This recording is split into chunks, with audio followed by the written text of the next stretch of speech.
ये कहानी बहुत साल पहले की है, जब हमारे ज़माने जैसे कंप्यूटर, मोबाइल नहीं हुआ करते थे। लिखने का काम कलम से और कागज़ पर लिखाई होती थी। बात करने का ज़रिया था वो लैंडलाइन फ़ोन, जो कभी लगता था या कभी आउट ऑफ सर्विस होता था। दूर दराज के ठिकानों में बहुत मुश्किल होती थी। ऐसे ही किसी दूर सुनसान ठिकानों की खोज में एक लेखक निकल पड़ा था। उसको अपनी कहानी लिखने के लिए शांति और अकेलापन चाहिए था। वो अपने बीवी और बच्चों को अपने घर में रख कर चला गया। ये उसका हमेशा का काम था, सो घर वालों को इसकी आदत हो चुकी थी। उस लेखक का नाम था अशोक। अशोक बहुत ही काबिल लेखक था। वो किताबें लिखता था, नाटक भी लिखता था। अपने ज़िले में उसका बड़ा नाम था। उस पर उसकी रोजी रोटी चलती थी। काफ़ी पैसा उसने कमा लिया था। अब उसके पास मोटरसाइकिल भी थे और पक्का घर भी था। लेकिन कहते हैं ना, जब कुछ मिल जाता है जिंदगी में तो कुछ और पाने की चाहत जन्म लेती है। वैसा ही कुछ अशोक के साथ भी हुआ। उसको कामयाबी मिल चुकी थी, लेकिन वो और ऊपर पहुंचना चाहता था, जहां से ये दुनिया उसको छोटी लगने लगे। अशोक एक गांव में पहुंच जाता है। वहां के डाक खाने में पहुंच के किसी की पहचान बताता है। वो उसको एक पता देकर जाने का रास्ता बता देता है। उसकी मोटरसाइकिल चलते हुए एक घने जंगल में चली जाती है। हर तरफ पहाड़ और वहां से गिरते झरने की आवाज़ उसको सुनाई दे रहे थे। एक मोड़ आने के बाद उसको कुछ घर दिखाई देते हैं। वहां पर फॉरेस्ट वालों का एक गेस्ट हाउस था, जहां पर अब कोई नहीं रहता था, जो अब अशोक के दोस्त ने खरीद लिया था। अशोक का कुछ दिन वहां रहने का इंतज़ाम हो गया था। बाहर से वो गेस्ट हाउस पूरा लकड़ी का बना था, लेकिन वो अंग्रेज़ों के ज़माने का था, तो उसकी बनावट में वो विदेशी झलक साफ दिख रहे थे। बाहर बड़ा सा बरामदा, वहाँ रखी एक मेज़ और कुर्सियाँ। उसके बाजू में लकड़ी के खंभे लगे थे। उसके ऊपर मोटा सा गेरुआ रंग का पोत दिया गया था। अशोक के सामान रखते ही वहाँ का चौकीदार भागते हुए आया और सामान उठाने लगा। अशोक ने उसको रोका और कहा, तुम घनश्याम हो क्या? मुझे बताया था तुम्हारे साहब ने। हाँ साहब, मुझे मेरे मालिक ने ही यहाँ टेलीफोन करके बताया कि एक बहुत बड़े साहब आने वाले हैं। घनश्याम ने बड़ी ही सादगी और बड़ी ही शालीनता से अशोक की तारीफ कर डाली। अशोक को बड़ा सुकून मिला। उसने हंसते हुए कहा, अरे मैं कोई साहब नहीं हूँ। तुम्हारे साहब और मैं साथ में पढ़ाई करते थे। मैं लेखक हूँ, कविता, कथा और कुछ नाटकें भी लिखता हूँ। तुम्हें नाटक पसंद है? अशोक ने उसकी पसंद पूछ ली। अक्सर गांव में नाटक देखने आज भी लोग दूर से आया करते हैं। अपने रिश्तेदारों के यहाँ पहले दिन से ही पहुंच जाते हैं। लेकिन उस जमाने में नाटक होना आम बात नहीं थे। लोग सिनेमा सिर्फ शहरों में ही देखते थे।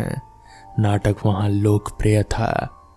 शाम का खाना होने के बाद घनश्याम और अशोक बाहर बरामदे में बैठकर बातें करने लगे।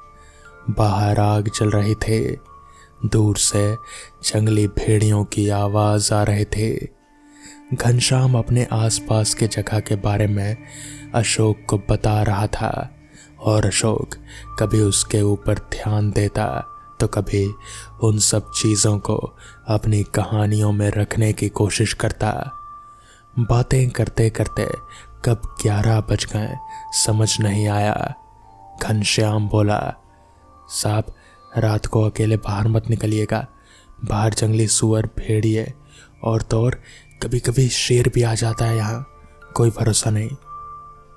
उसको हाँ बोलकर दोनों अपने रूम में सोने चले गए। अशोक को थकान होने के बाद भी नींद नहीं आ रहे थे। वो अब खिड़की खोलकर एक कुर्सी पर बैठ गया। जंगल से बहुत ही डरावनी आवाजें आ रहे थे, कभी शेर की दहाड़ तो कभी उल्लू की आवाज। बहुत ही भयानक लग रहा था। उसको लग रहा था जैसे वो सब उसके आसपास ही कहीं घूम रहे हों। वो अब लिखने का सामान खोजता है। अरे मैं तो कलम लाना ही भूल गया, लगता है सामान से गिर गया कहीं पर, या फिर मेरे बच्चों ने निकाल लिया होगा। उसके सामान में बस एक स्याही की बोतल मिलती है। आज उसका दिन बेकार जाएगा, ऐसे सोचते हुए वहां रखी अलमारी खोजने लगता है। अशोक को अचानक पुराने कपड़े में लपेटा हुआ एक बक्सा मिलता है। वो बड़े ही आश्चर्य से उसको खोलता है। अरे वाह, मेरा काम तो बन गया। पेन भी है और एक बढ़िया सी डायरी भी। शायद मेरे दोस्त ने ही ला कर रखी होगी, उसको पता है मैं लेखक हूँ। अपने दोस्त का शुक्रिया अदा कर वो उस पेन में स्याही डालता है और वो डायरी खोलता है। वो डायरी बाहर से बहुत पुरानी थी, लेकिन अंदर से एकदम नई जैसी। अशोक घर के अंदर था, लेकिन दूर से झरनों के पानी की आवाज वहां तक पहुंच रहे थे। उसने डायरी के पन्ने खोले और उसमें वो पेन से लिखा, मौत का राज। जैसे ही उसने ये लिखा, जंगल में कोई शिकार हो गया। बहुत जोरों की आवाज आने लगी। पंछी इतनी रात को उड़ने लगे थे। सारे जंगल में हलचल होने लग गई। अशोक को भी बड़ा मजा आया। ये जगह उसके लिखने के लिए बिल्कुल सही थे। वो अब लिखना चालू करता है। वो अपनी कहानी में एक राज के बारे में लिखता है जो अभी तक किसी को नहीं पता था। कोई मनहूस साया अचानक से लोगों की बस्ती में आता है और एक एक करके लोगों को मौत के घाट उतारता है। किसी को कुछ समझ में नहीं आता कि ये सब क्या हो रहा है। लोग भगवान को याद करके सोते हैं और सुबह वही बाहर मौत के हवाले हो जाते हैं। हर जगह मौत ही मौत।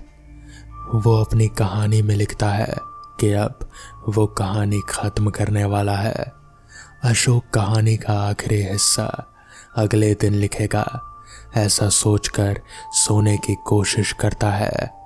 तभी अचानक उसको लगता है कि पीछे की खिड़की से कोई अंदर झांक रहा है। खिड़की तेज हवा से एक दूसरे पर लगकर बार बार टकरा रहे थे। कुछ देर के लिए अशोक एक जगह ही सुन्न होकर खिड़की की तरफ देखता रहता है।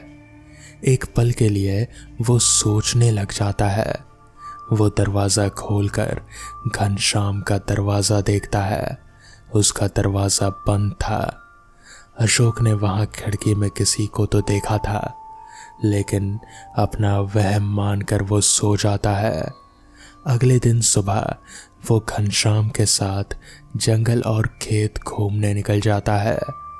दोपहर खेतों में खाना खाकर एकदम शाम को वो गेस्ट हाउस वापस आते हैं। शाम का खाना खाकर दोनों सो जाने के लिए जाते हैं। आज उसको कल की कहानी का किस्सा खत्म करना था। वो डायरी खोलता है। काफ़ी रात हो चुकी थी, लेकिन उसको तो काम करना था। लेकिन आज जैसे ही उसने कलम उठाई, खिड़की जोर से खुल गई। अब अशोक डर गया। उसने जोर की आवाज़ लगाई, घनश्याम। घनश्याम दौड़ कर गया। अशोक ने दरवाज़ा खोला। अभी मैं यहाँ बैठा था तो मैंने किसी को खिड़की के बाहर झांकते हुए देखा, जैसे कोई आदमी हो। अशोक थोड़ा सहम कर बोल रहा था, साहब आपको शायद वहम हुआ होगा, यहाँ तक कोई नहीं और मैंने बाहर के दरवाजे पर ताला लगाया है। कैसे कोई अंदर आ सकता है? घनश्याम इधर उधर घूम कर देख रहा था। उसको ऐसा देखकर अशोक को भी लगा शायद उसका वहम ही होगा। घनश्याम के जाने के बाद वो लिखने बैठ जाता है, लेकिन वो खिड़की बंद करके अशोक लिखने में मग्न हो जाता है, लेकिन उसका ध्यान खिड़की पर ही होता है। वहाँ एक बहुत ही खूंखार साया या कोई बुरी आत्मा खिड़की के बाहर से उसको देख रही होती है। अशोक को कहानी में मज़ा नहीं आता, तो वो कहानी आगे बढ़ाने में लग जाता है। वो कहानी में थोड़ा घुमाव लाने की कोशिश में अपने कहानी में एक आत्मा के बारे में लिखता है। ये और कोई नहीं बल्कि वही आत्मा होती है जो अब कहानी से बाहर आ चुकी है। अब लग रहा था जैसे यह आत्मा ही अशोक से सब लिखवा रहे थे, लेकिन इसकी किसी को कोई खबर नहीं थे। वो अशोक इस बात से अब भी बेखबर था कि उसकी लिखी कहानी में क्या होने वाला था। वो अब कहानी में लेखक के दोस्त की मौत के बारे में लिखता है। सुबह उठते ही उसको एक फ़ोन आता है कि अशोक का जो दोस्त था, जो इस गेस्ट हाउस का मालिक था, उसकी कल रात अचानक मौत हो गई। पता चलते ही वो पास के गांव में जाते हैं। वो अशोक के दोस्त का गांव था। उसको आखिरी क्रियाक्रम के लिए वहीं लेकर आने वाले थे। मौत मानो एक बंद लिफाफे में थी। किसी को कोई खबर नहीं थे। पुलिस भी हैरान और परेशान थे। अशोक को बहुत बुरा लगा। अब उसको गेस्ट हाउस में रुकने का मन नहीं था, लेकिन अब उसका काम होने को था। वो कहानी को ख़त्म करना चाहता था। आज वो उस पेन से लिखता है कि उसके गेस्ट हाउस का नौकर जो उस कहानी में था, उसको जंगल से कोई जंगली जानवर मार डालता है। दूसरे दिन सुबह घनश्याम का कोई अता पता नहीं था। दोपहर तक राह देखने के बाद अशोक अपने साथ बाजू के लोगों को लेकर खोजने निकल जाता है। शाम को एक चरवाहा वहां आता है। बाबूजी, बाबूजी, जल्दी चलो। अशोक उसके साथ जाता है। एक पेड़ के नीचे घनश्याम की लाश मिलती है, बहुत ही बुरी हालत में। जानवरों ने उसको पूरी तरह फाड़ दिया था, देखने लायक नहीं था। पुलिस ने उस लाश को पोस्टमार्टम के लिए भेज दिया। अब अशोक को कुछ अजीब और बहुत ही भयानक होने वाला है, ऐसा लग रहा था। अशोक भी बहुत थक चुका था। गेस्ट हाउस आकर वो अपनी कहानी ख़त्म करना चाहता था। इतना सब होने के बाद अब उसका मन नहीं लग रहा था। आते ही उसने डायरी निकाली और वो पेन से उसने लिखा कि अब वो कहानी वाली आत्मा लेखक के परिवार को भी ख़त्म कर देती है, लेकिन किसी को ये खबर नहीं होती है। ये सब लिखने के बाद वो पानी पीने बारामदे में जाता है। वापस आता है तो वो अंदर का मंजर देखकर उसके पैरों के नीचे की ज़मीन खिसक जाती है। उसकी डायरी के पास एक बहुत ही डरावनी आकृति खड़ी थी। अशोक की तरफ देख रहे थे। अशोक चिल्ला उठा। बाजू के घर वाले आए, उन्होंने भी उस आत्मा को देखा। कुछ देर वहीं रुककर वो अचानक गायब हो गई। अशोक ने अपनी कहानी वाली डायरी उठाई और उसको गौर से देखा। उस पेन में लिखी हर चीज़ उसके सामने जैसे जन्म ले रहे थे।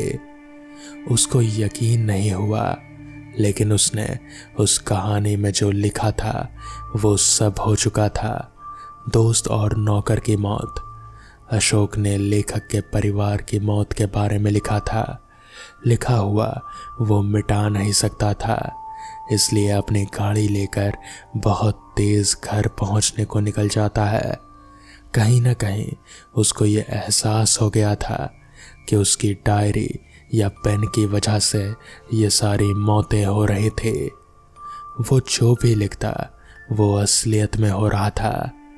लेकिन देर हो चुकी थी। घर के बाहर अशोक के रिश्तेदार थे। बहुत भीड़ थी। अशोक को सदमा लग गया। उसको चलना नहीं हुआ। वो एक जगह पर गिर गया। उसकी बीवी और बच्चों की तस्वीर सामने दिखती है।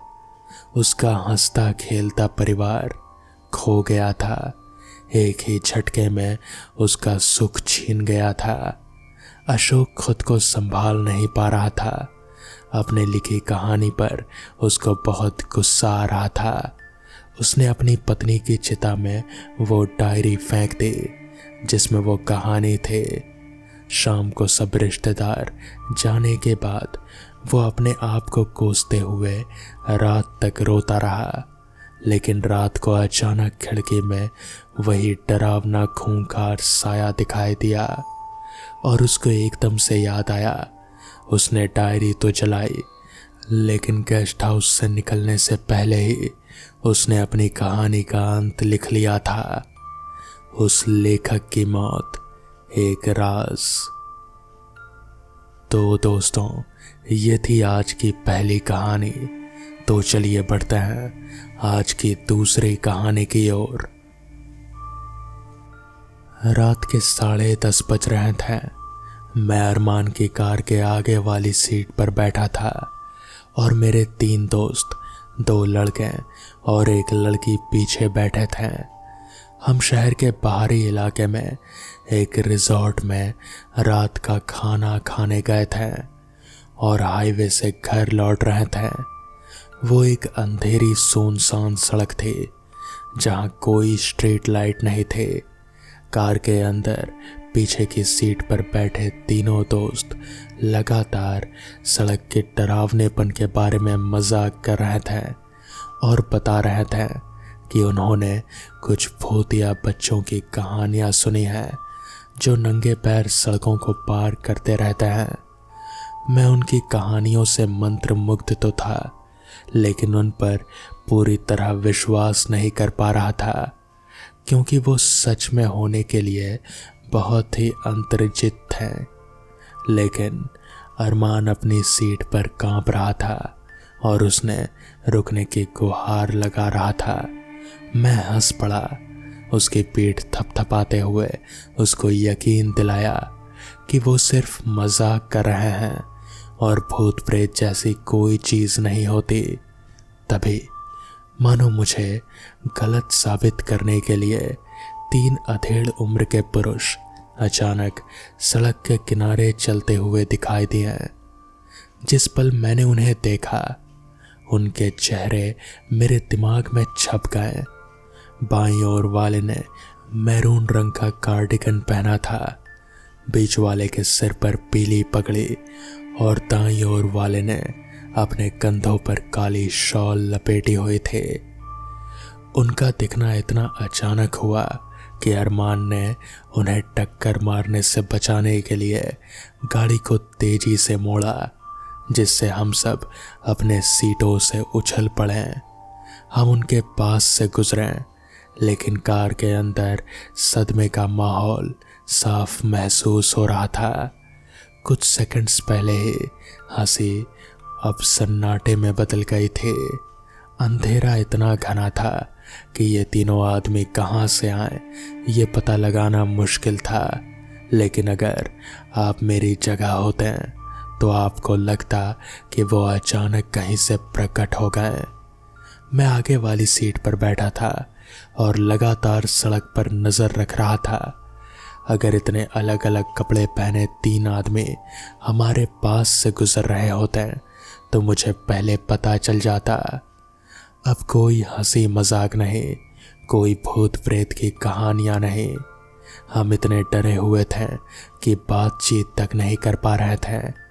पीछे बैठी लड़की ने अरमान से गाड़ी तेज चलाने को कहा ताकि हम जल्दी घर पहुंच सकें।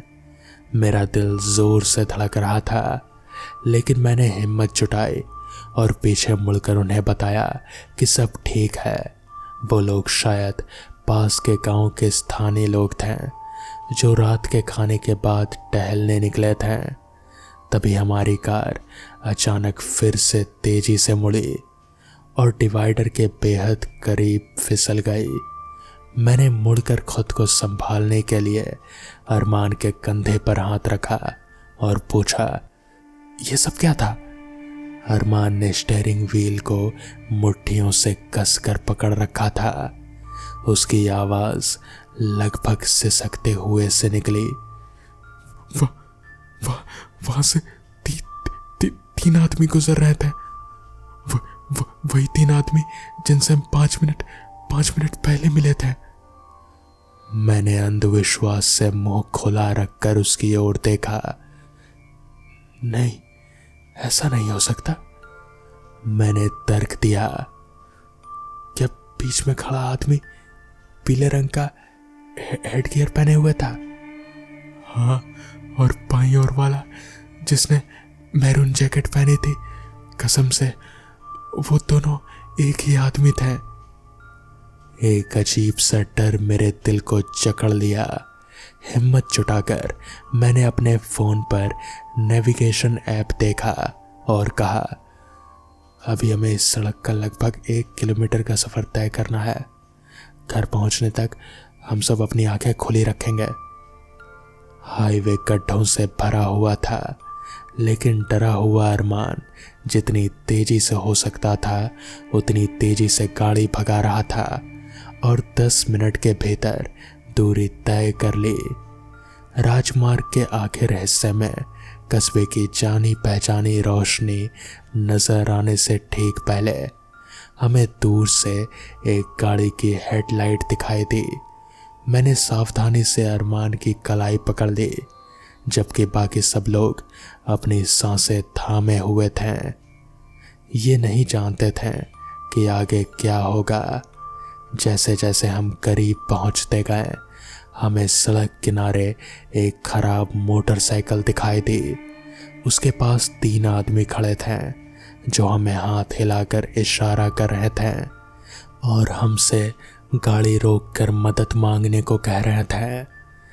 ये आदमी काफी छोटे थे, शायद 20 साल के आसपास, लेकिन जिसने हमें रुकने का इशारा किया उसने मैरून रंग का कार्डिगन पहना हुआ था और जो व्यक्ति मोटरसाइकिल के सबसे करीब खड़ा था उसने लापरवाही से अपने कंधों पर एक काली शॉल लपेटी हुई थी। हम नहीं रुके। हम में से किसी ने एक शब्द नहीं बोला। अरमान ने एक्सीलेटर पर पैर रखा और पलक झपकते ही आगे निकल गया।